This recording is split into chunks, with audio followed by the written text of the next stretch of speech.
vraiment pour revenir charger ici. Et bam, hop, ici, bam, bam. C'est vraiment important.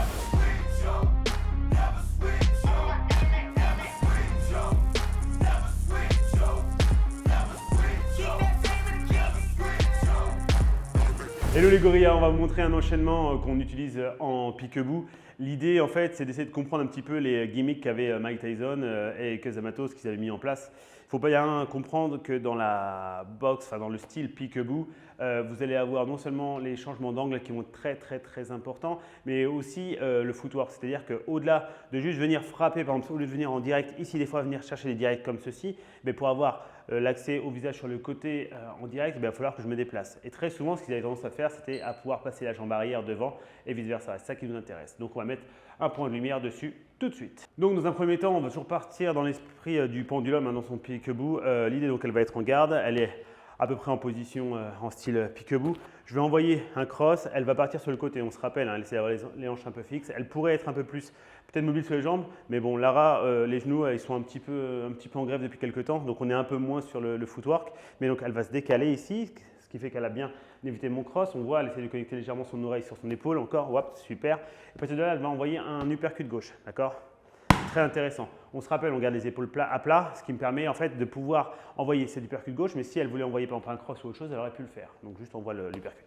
Ici et ici. Impec, ouais. Hop, impec, hop.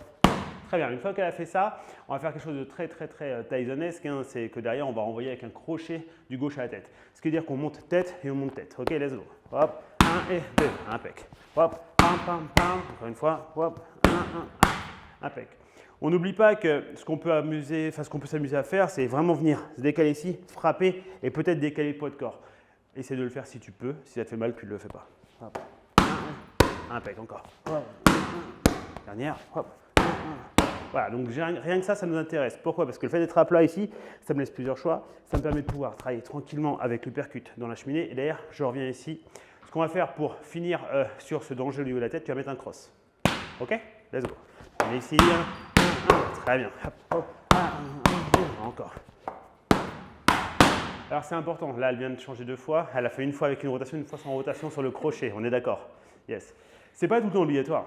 J'entends souvent des « oui, vous devez faire la rotation sur le crochet ». Alors j'ai envie de vous dire « bah non les gars, suivant la technique que vous avez, si vous avez une bonne technique de bras, que vous transférez bien le poids de corps, même sans cette rotation-là, eh bien, ça peut très bien se faire comme ça. Le seul truc, c'est que ce sera peut-être légèrement moins puissant, mais par contre, vous irez plus vite. Vous comprenez bien que si à chaque fois vous faites ça et vous revenez, il y a une perte de temps. Donc c'est juste à vous de savoir où vous voulez placer le curseur. Est-ce que vous êtes plus sur de la vitesse? Est-ce que vous êtes plus sur de la force? Est-ce que vous voulez casser à distance et faire quelque chose derrière? Est-ce que vous voulez au contraire créer la distance? Donc voilà, donc ce n'est pas tout le temps obligatoire de faire cette rotation. Encore même chose. Ouais, accélère un peu. Dernière. Impec. Une fois qu'on a fait ça, ce qui va se passer, elle a mis son cross, elle va venir stepper avec sa jambe arrière sur le côté, exactement. Elle va légèrement passer son épaule, mais pas trop. Elle la passe légèrement juste pour être protégée ici, pour ne pas être en danger.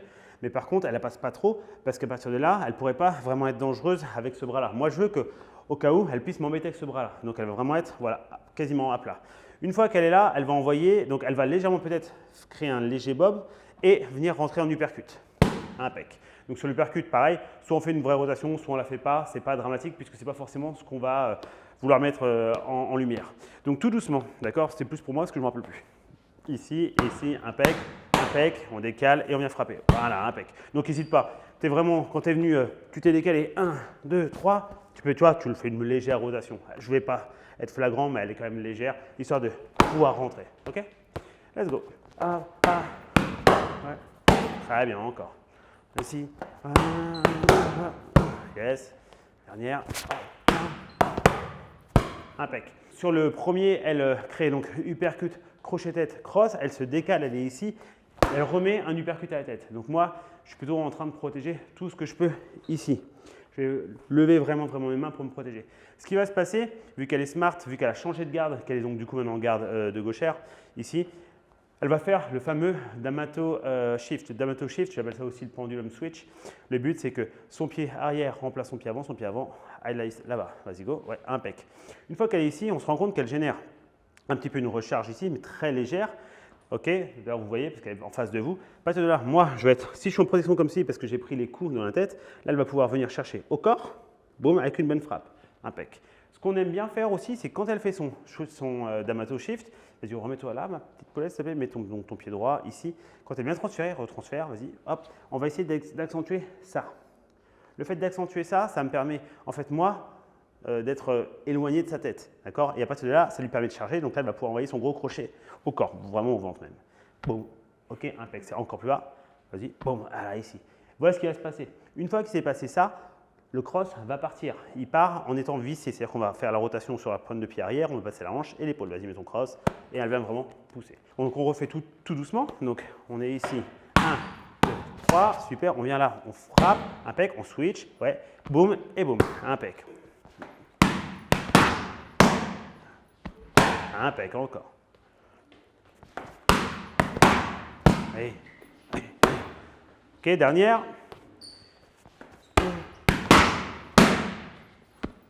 Super.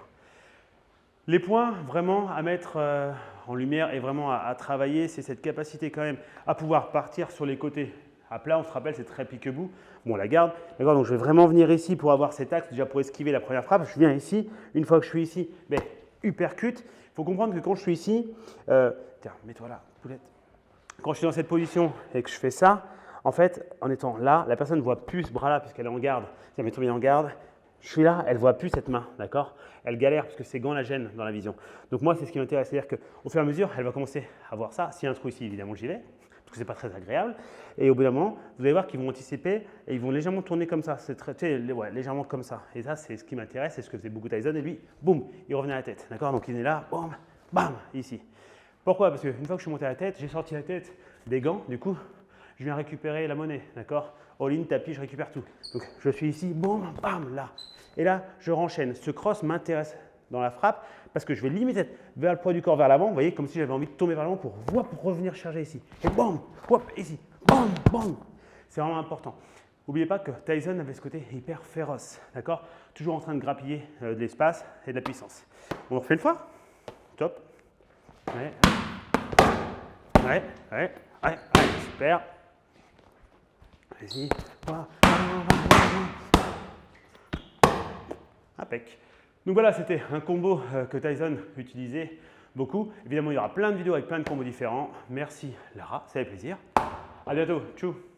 Thank you and good night.